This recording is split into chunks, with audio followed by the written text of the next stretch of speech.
Hoy 9 de agosto es el Día Internacional de los Pueblos Indígenas. Así lo estableció en 1994 la Asamblea General de las Naciones Unidas.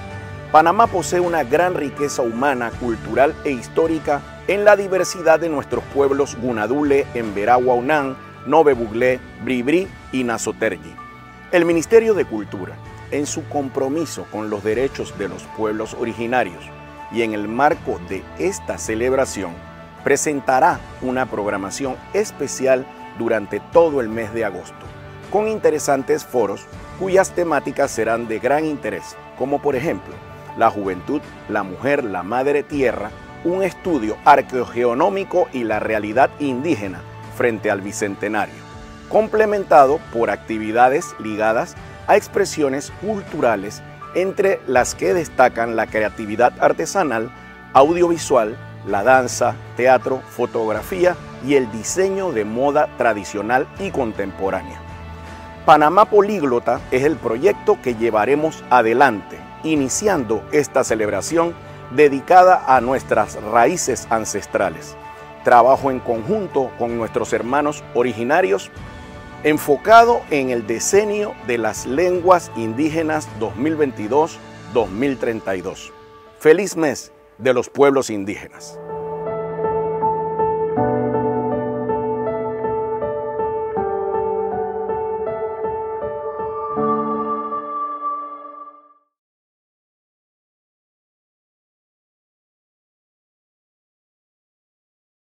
Hola, en el nombre del Ministerio de Cultura es un placer presentar el foro Pueblos Indígenas frente al Bicentenario.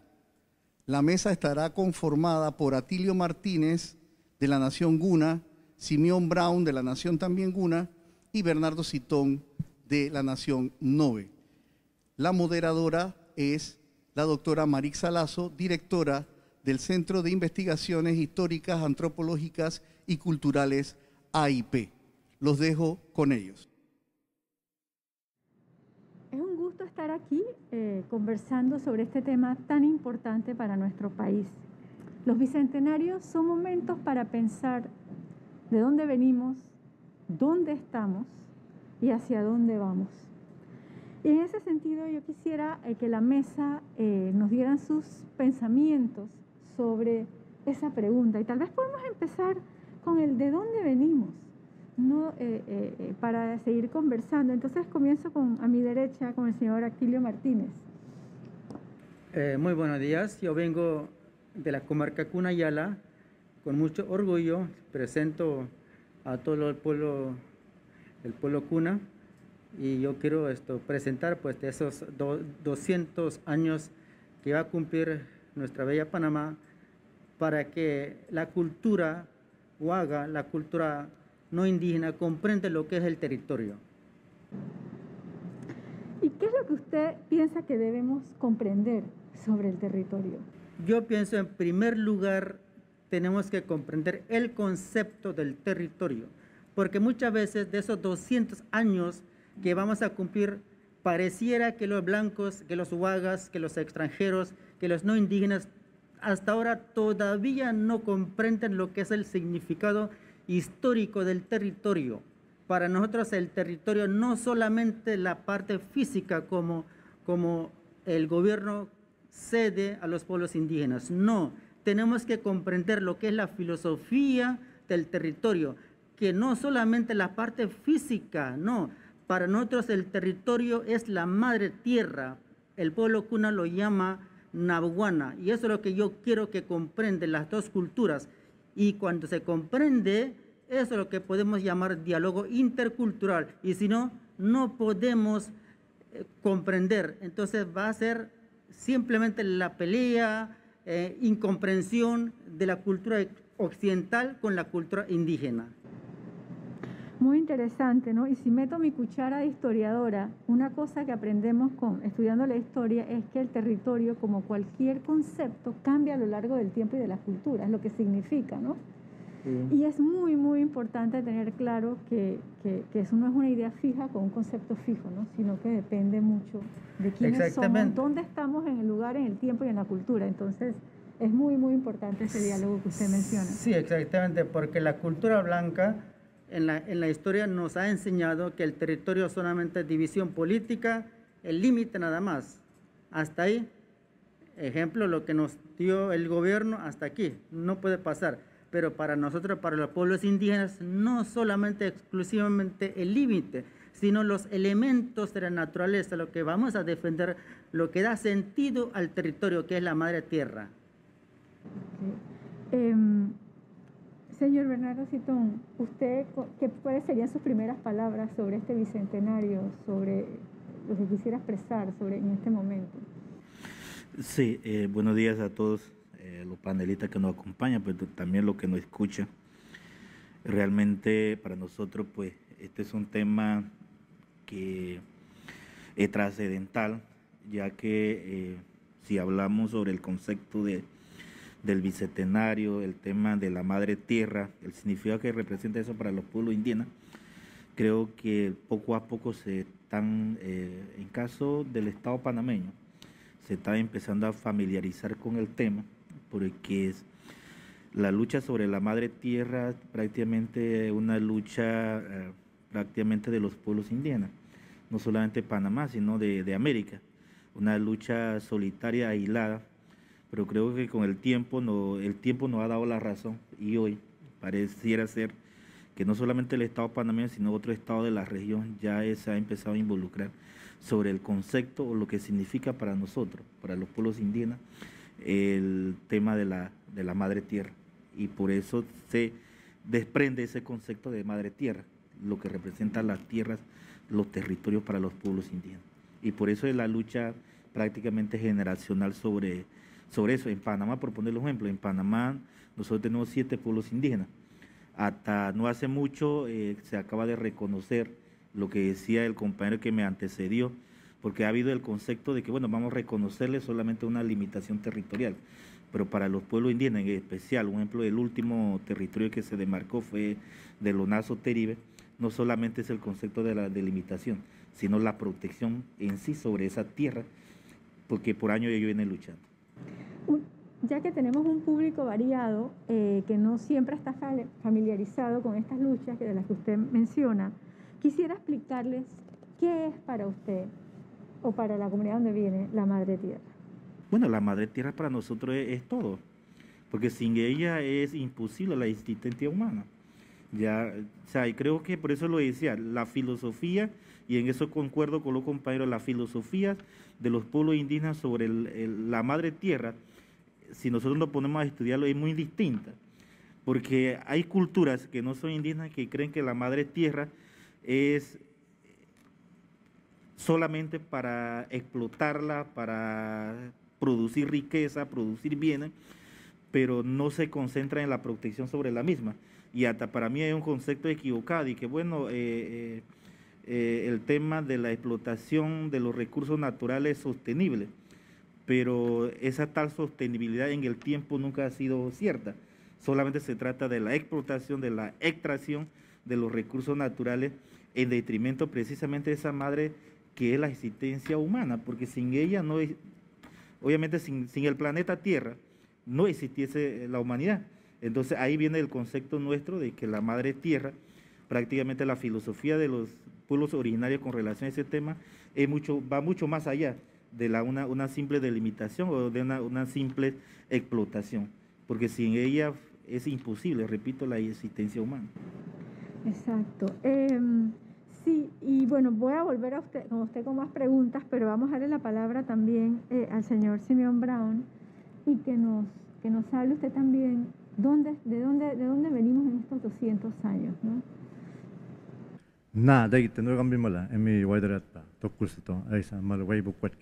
Muy buenos días. Me complace mucho agradecer al Ministerio de Cultura por la invitación y que en esta ocasión estemos hablando por el cumplimiento que va a tener el país de los 200 años, el Bicentenario. Y entonces, ¿qué tiene que ver, no? La madre tierra, la historia nuestra, de los pueblos indígenas, de las luchas, de la Revolución Dule?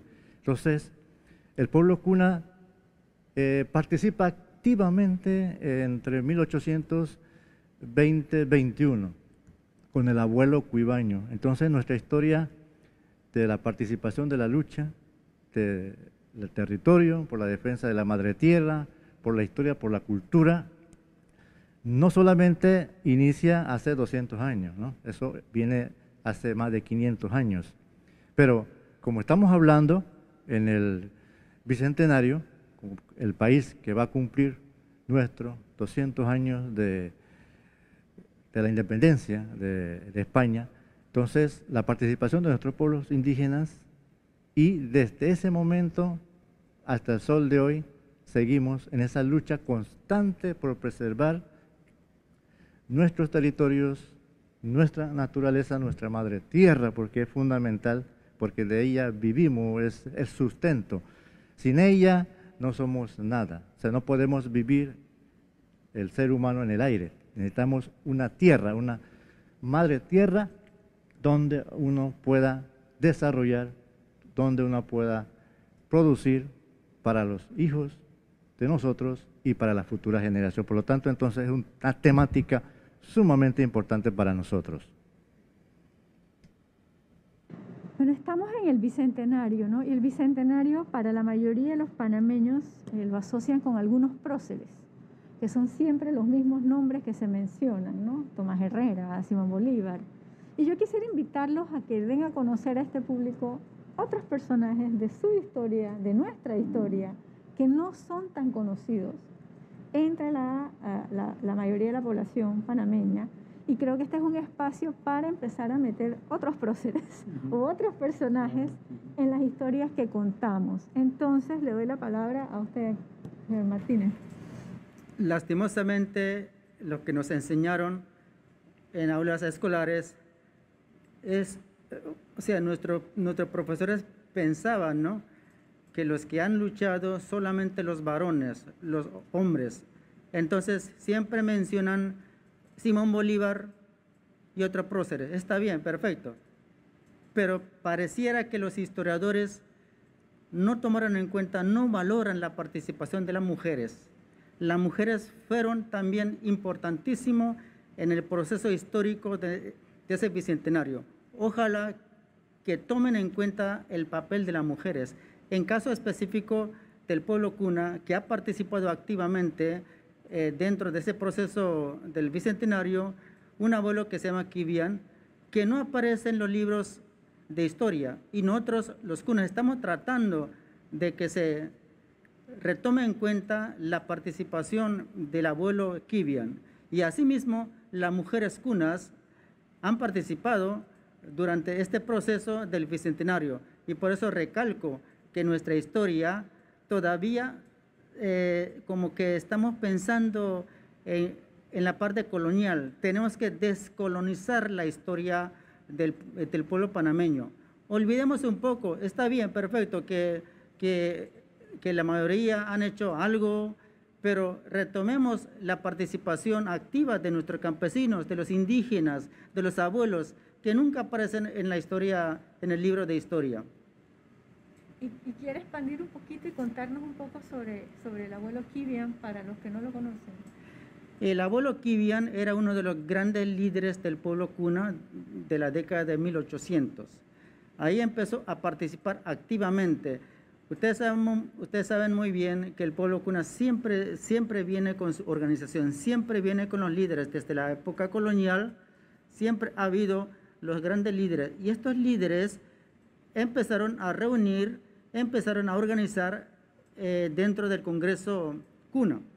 Y Kivian empezó a animar a sus compañeros, a sus líderes, a las comunidades kunas que vivían en aquel entonces en diferentes partes del río Atrato, Colombia, y ahí empezaron a unificar el criterio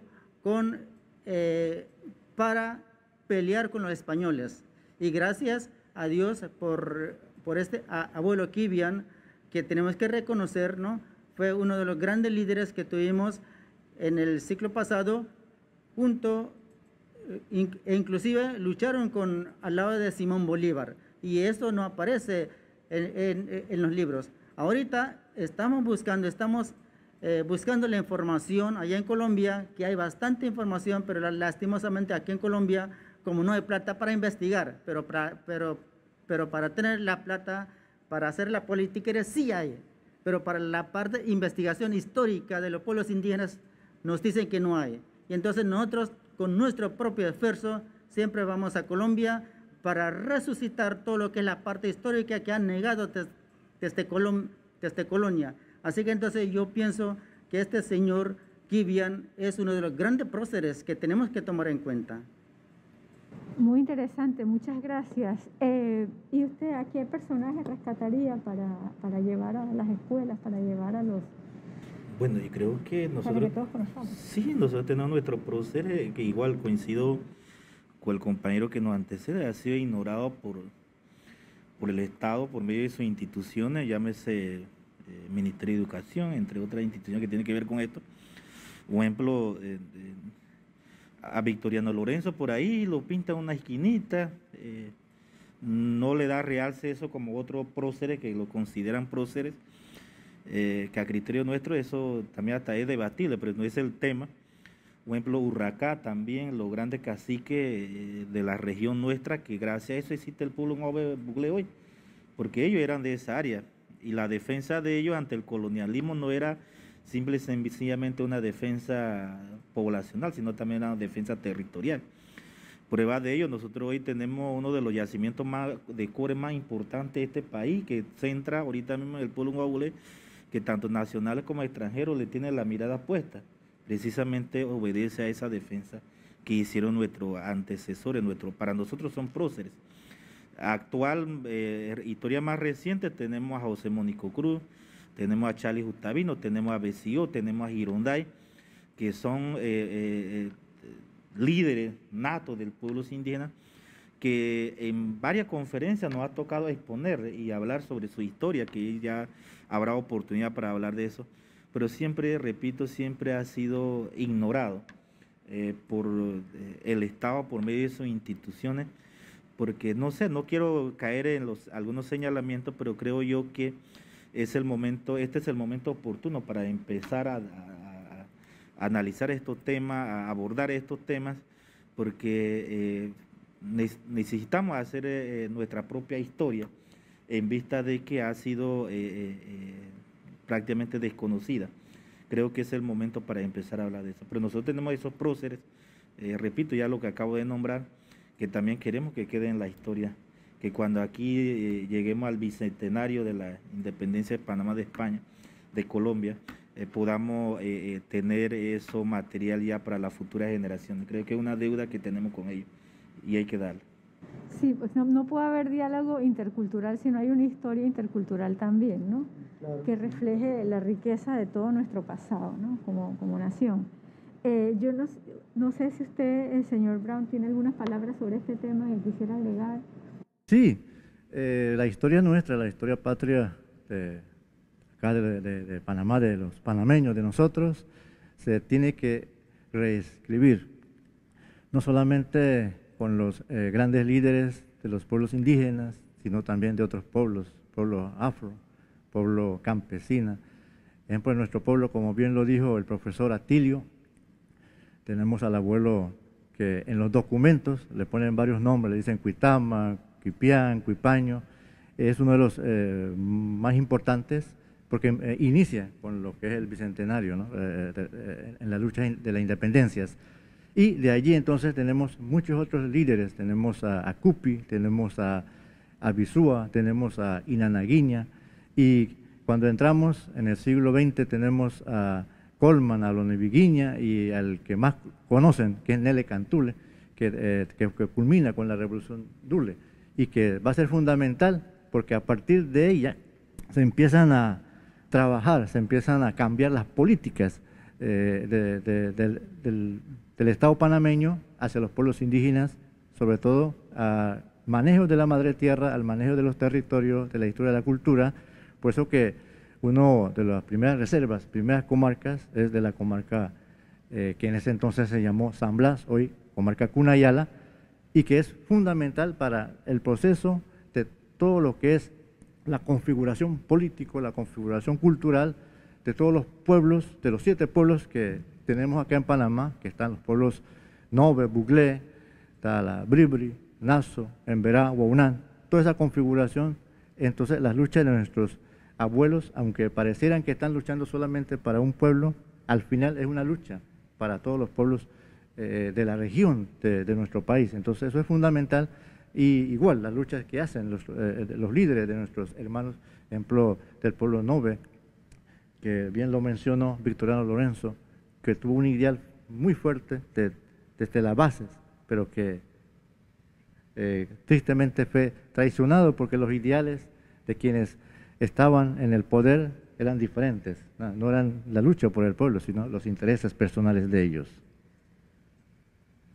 Sí, y además él no estaba solo, ¿no? Habían otros nombres, otras personas que lo acompañaban, que también tenemos que conocer y entender mejor. ¿Dónde estamos? ¿Qué quisieran ustedes conversar sobre este tema? ¿Dónde estamos ahora, en este momento? Bueno, yo pienso que estamos en Panamá. Nuestros abuelos lo llamaban Bannábac, y mal llamado Panamá, por los benditos españoles. Y entonces nosotros tenemos que rescatar esa identidad cultural. Todos los panameños, con mucho orgullo, tenemos que saber. Yo admiro bastante al pueblo mexicano. Con mucho orgullo ellos defienden la identidad porque ellos conocen, saben dónde están situados. Pero lastimosamente nuestro bello Panamá pareciera que todavía estamos en pañales en cuanto a la identidad. Y yo pienso que esa pregunta es muy interesante. ¿Dónde estamos situados? ¿Dónde estamos? Tenemos que estar bien parados en Panamá. Somos un país bien pequeño, pluricultural, y tenemos que conocernos nosotros mismos. E inclusive nosotros tenemos que saber idiomas. Y ahora ni siquiera sabemos nuestros idiomas. Pero allá en Paraguay todo el mundo habla guaraní y aquí no. Y entonces yo pienso que tenemos que conocer nuestro origen. ¿Dónde estamos situados? Estamos situados en Panamá. Gracias a Dios, los próceres, bueno, dejaron a Colombia y ahora tenemos que situarnos. ¿Dónde estamos parados? ¿Dónde estamos situados? En la República de Panamá. Y tenemos que ser orgullosos porque tenemos nuestra identidad, tenemos nuestros grandes líderes. ¿Y dónde vamos? Nosotros vamos poco a poco vamos a estar conociendo nuestra identidad.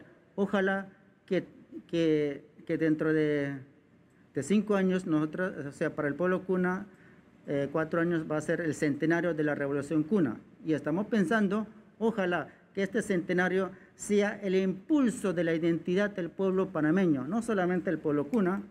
Y ahora, los blancos, panameños, nos falta meses para cumplir bicentenario, muy tarde, ya es demasiado tarde. Y apenas estamos pensando, a lo mejor otro año ya no van a pensar en descubrir nuestra identidad. Ojalá que seguimos este plan que tiene el Ministerio de Cultura. Sí, ojalá que sea solo el inicio, ¿no? Porque igual que un árbol, si no tiene raíces fuertes, se lo lleva el viento. Una sociedad que no conoce su pasado, que no está orgullosa de su identidad, que no conoce y no aprecia la riqueza de su historia, no tiene raíces fuertes, cualquiera se la lleva, ¿no? Volando. Entonces, ¿usted por qué cree que no? Y después pasa acá, pero ¿usted por qué cree que los panameños no apreciamos nuestra identidad? ¿O no la valoramos más? Nos comparó con los mexicanos.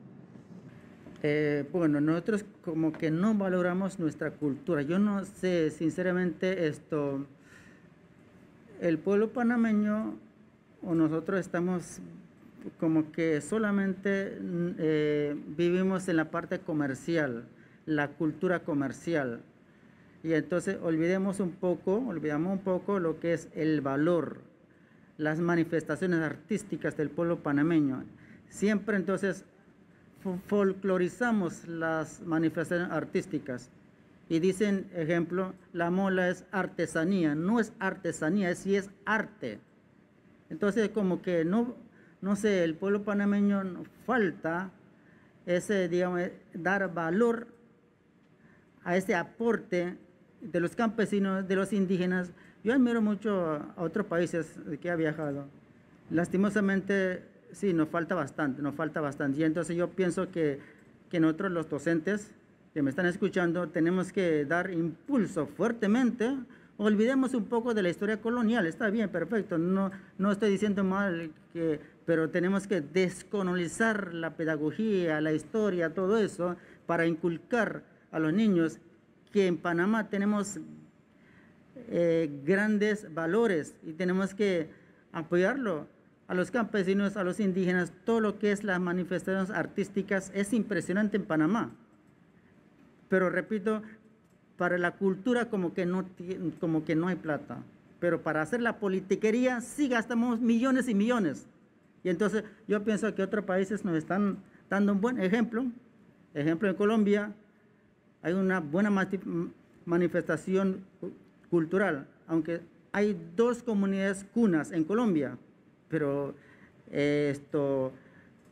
muchas instituciones educativas, culturales de Colombia dan apoyo para las publicaciones, para todo, ¿no? Pero aquí, lastimosamente, en Panamá no.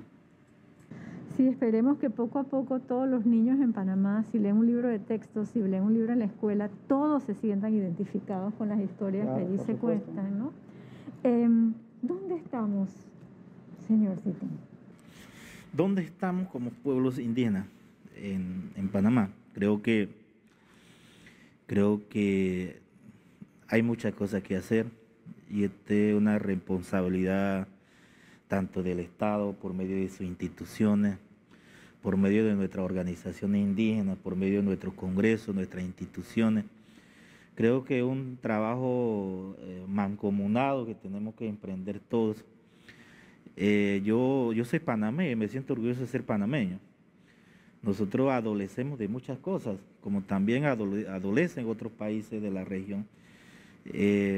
Y sin embargo, yo siempre apuesto de que podemos hacer muchas cosas en nuestro país y se están haciendo algunas cosas.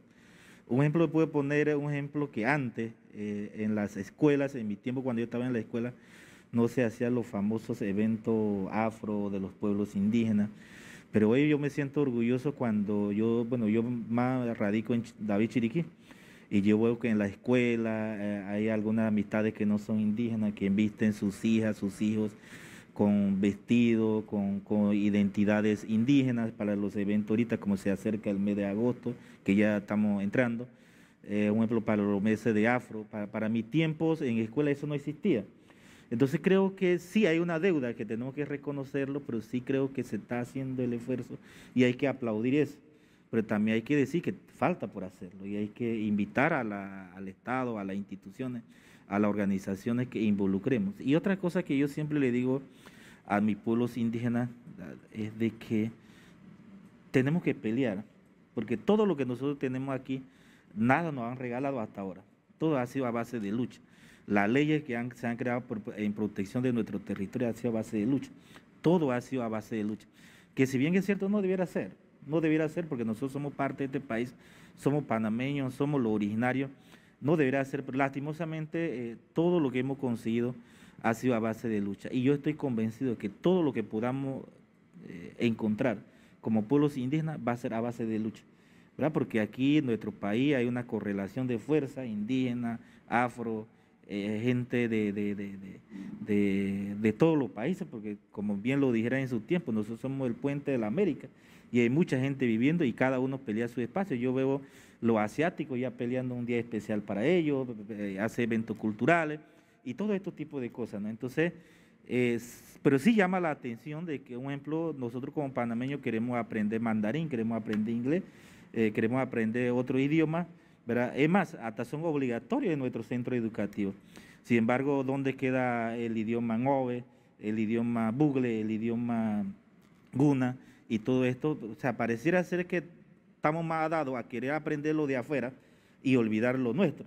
Entonces creo que es el momento de empezar a direccionar esos tipos de cosas, ¿no?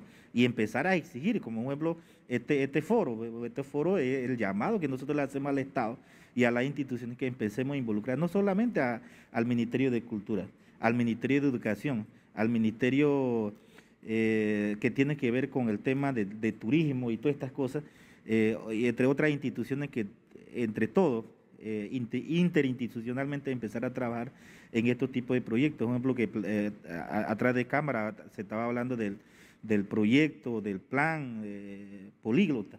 Por ejemplo, es un tema interesante, precisamente va ligado a estos temas, de nosotros querer aprender idiomas de otros países, pero sin embargo estamos olvidando la nuestra.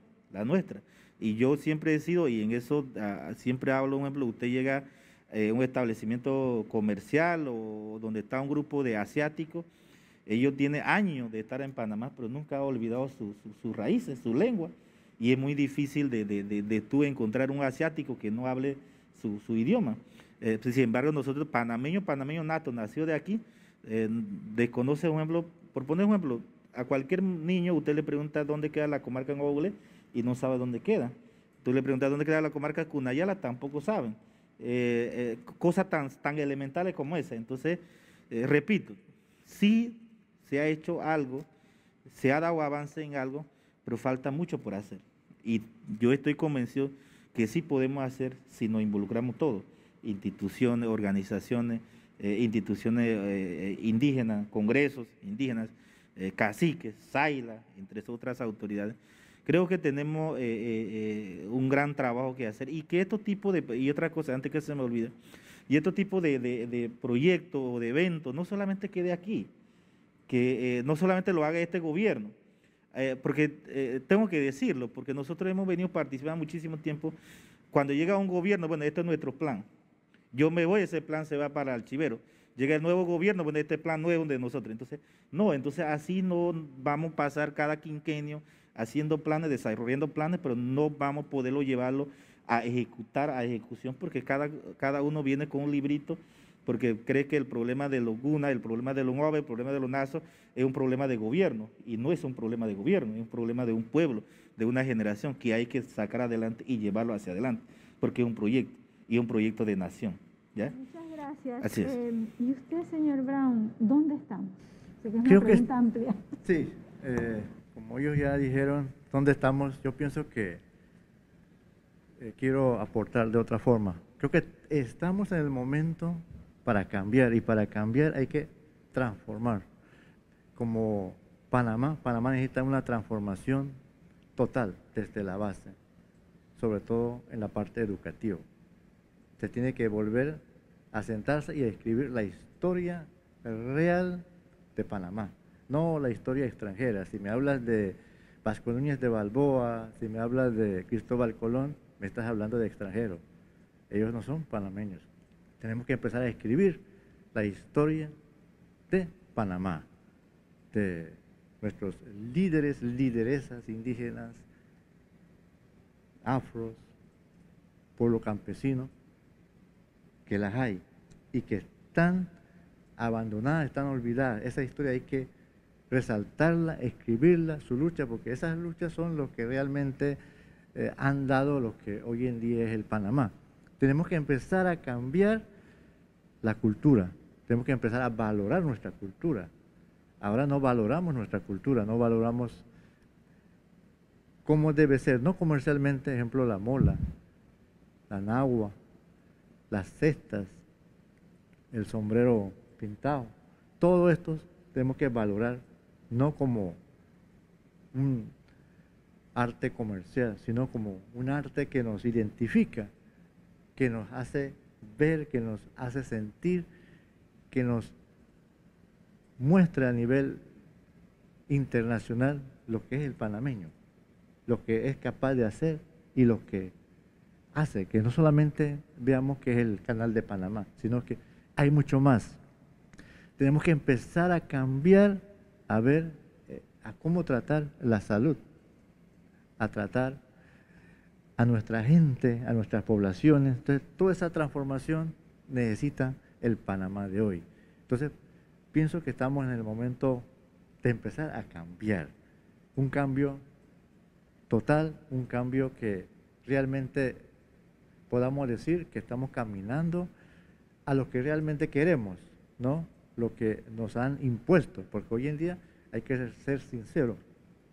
Todo lo que vemos son cosas, son ideas, son pensamientos, son filosofías políticas traídas, que no es malo. Uno puede analizar, puede experimentar las experiencias de otros lugares, pero ella debe servir para fortalecer lo que realmente somos, lo que realmente es nuestra forma de ver, nuestra cosmovisión, nuestro cosmosentimiento, de lo que deseamos desarrollar y no el desarrollo que venga de afuera. Por eso, uno de nuestros grandes caciques, que en la actualidad ya hoy fallecido, Gilberto Arias, decía: tu desarrollo me empobrece.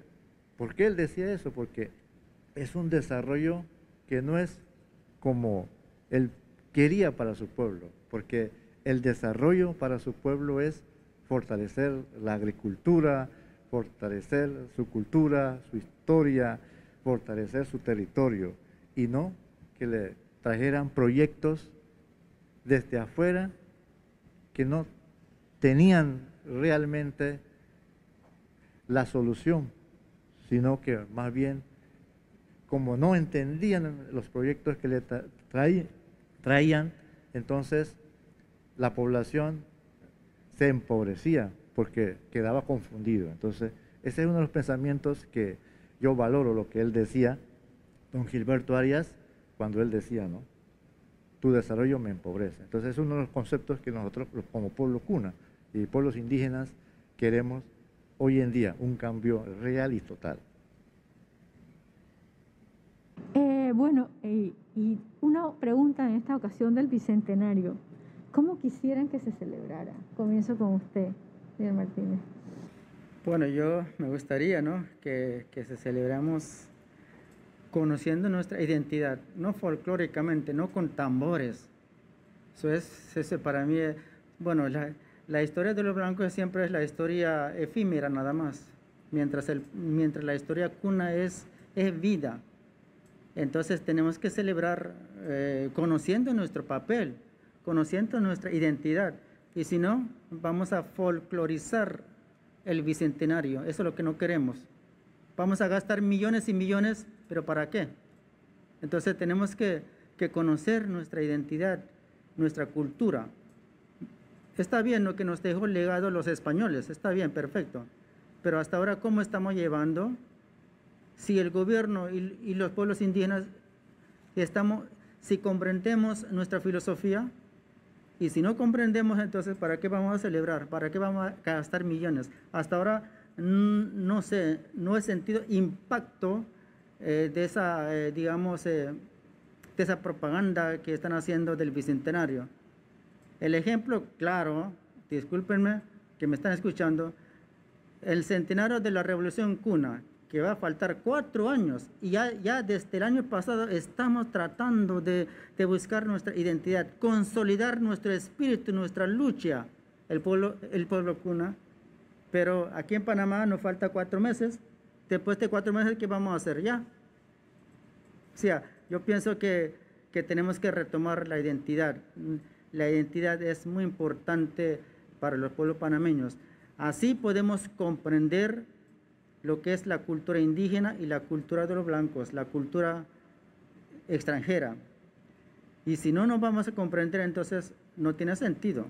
Yo pienso que es la hora que el gobierno retome esa experiencia del pueblo cuna, que no solamente conmemorar los 200 años nada más, solamente en ese espacio.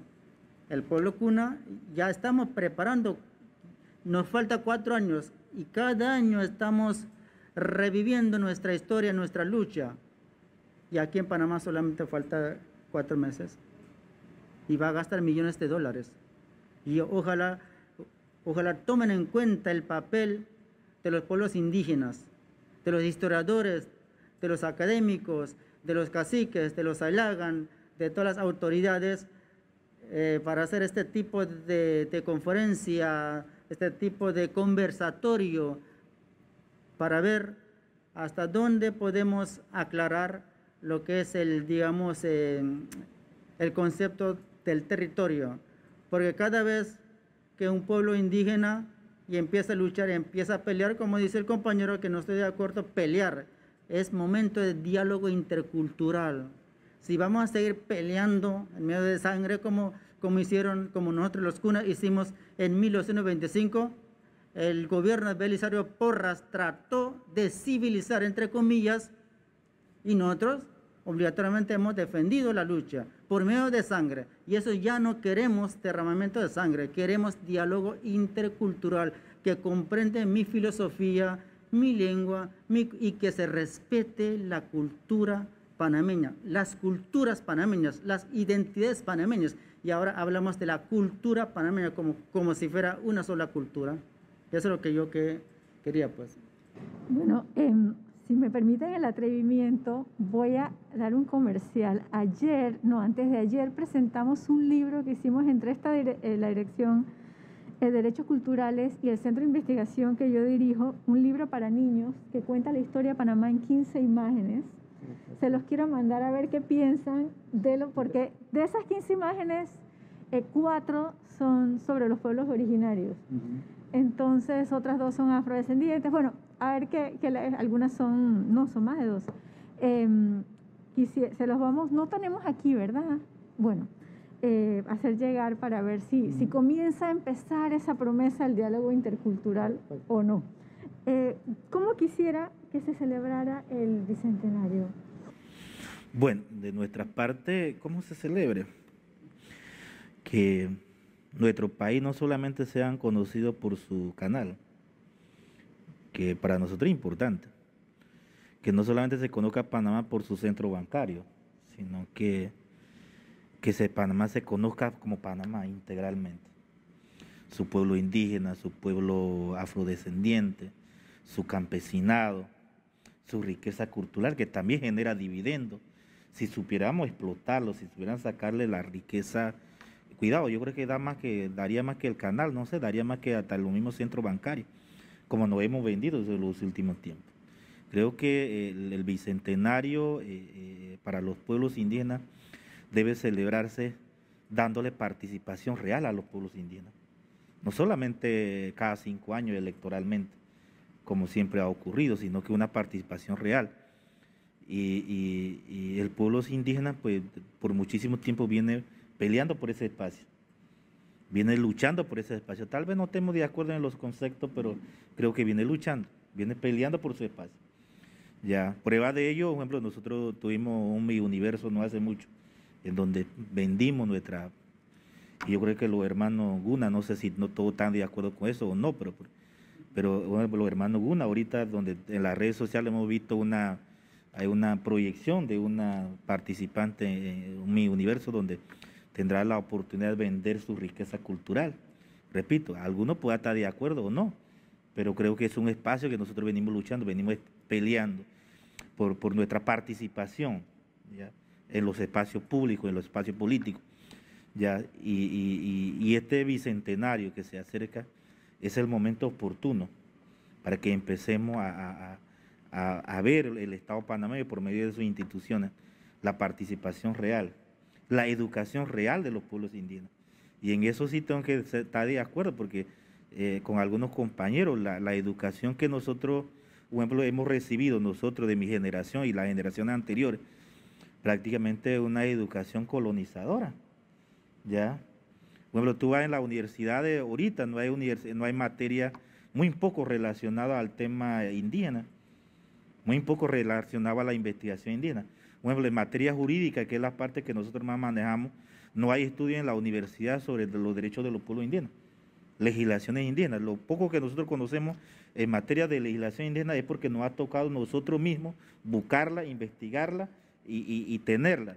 Pero la universidad no nos da esa herramienta, ¿ya? Cuando aquí nuestro país es signataria de varios convenios internacionales, es parte de organismos internacionales en materia de derechos indígenas y todo lo demás, pero sin embargo todavía nosotros adolecemos de ese tipo de cosas. Entonces, de la cara a Bicentenario, la participación de los pueblos indígenas en la vida pública del país tiene que ser real. No se promesa ni el otro, no, tiene que ser ya real, porque nosotros somos parte de este país, ¿ya? Y la gente cuando viene de afuera ya están cansados de ver rascacielos, quiere ir para la comarca, quiere ir para Cunayala, quiere ir para Ngobebugle, quiere ir para Nazo, quiere ir para el otro lado. ¿Dónde están los pueblos indígenas? Quiero conocer las culturas indígenas. Bueno, los turistas, la gente extranjera viene al país por eso. Ya, entonces creo que de cara a bicentenario que se avecina, creo que esos tipos de temas es el que tenemos que empezar a discutirla y entre todos, y con la participación de todos. Eso sería nuestra forma de querer que se celebre el bicentenario. Que no solamente estemos en un pequeño mapa, lo que el desarrollo del país le llegue a los pueblos indígenas. Ahorita nosotros, y eso quedó al relieve, estos temas de la pandemia, la educación virtual, la clase virtual, como o sea, una clase virtual para la urbe y es una clase virtual para la área campesina, la área indígena. Ahí quedó demostrado cómo tenemos dos países. Entonces no podemos pretender llegar a bicentenario de esa forma. Ya tenemos que cambiar y en eso coincide, tiene que haber un cambio radical, un cambio real a beneficio de los panameños. Y cuando hablamos de panameños, de todos los ciudadanos y las ciudadanas. Sería eso nuestro aporte final. Okay. Y señor Brown, ¿cómo quisiera que se celebrara el bicentenario? Para mí el bicentenario, que es un momento muy importante para el país, debe ser un diálogo, debe ser una permanente comunicación de un solo Panamá, no de dos Panamá. Porque actualmente yo percibo que la celebración que se está llevando a cabo a nivel institucional es como si tuviéramos dos Panamá, porque yo no veo un diálogo con las poblaciones realmente. Si uno recorre el país y si uno va sobre todo también a las comarcas, ni siquiera saben de esta celebración como se está llevando, como se entiende acá en la capital. Ejemplo, nosotros acá a nivel del pueblo de la comarca de Cunayala, digo de Cunayala porque el pueblo Cuna tiene varias comarcas, ¿no? También está Madungandi, está Huargandi y un territorio Dagarguñala, pero acá en la comarca Cunayala nosotros sí estamos llevando un ideal porque, como lo manifesté al principio, como sí, nosotros tuvimos una participación, como estamos en una frontera cerca de los hechos que ocurrieron durante esa época, pero si vas a otras comarcas no hay ese sentir, porque no se ha llegado, no hay ese diálogo. Y yo creo que tampoco hay participación de las autoridades de nuestros territorios en la mesa que hay del Bicentenario. Por lo tanto, entonces, yo pienso que, y bien lo dijo el profesor Atilio, ya faltan muy pocos meses, pero sí era necesario la participación de todas las autoridades de los pueblos indígenas de Panamá en esas mesas, que veo que no se ha hecho. Entonces, sí tengo una crítica muy fuerte de que se está llevando como si tuviéramos dos Panamá. Yo pienso que eso se tiene que terminar. Tenemos que pensar en un solo Panamá y deben participar todos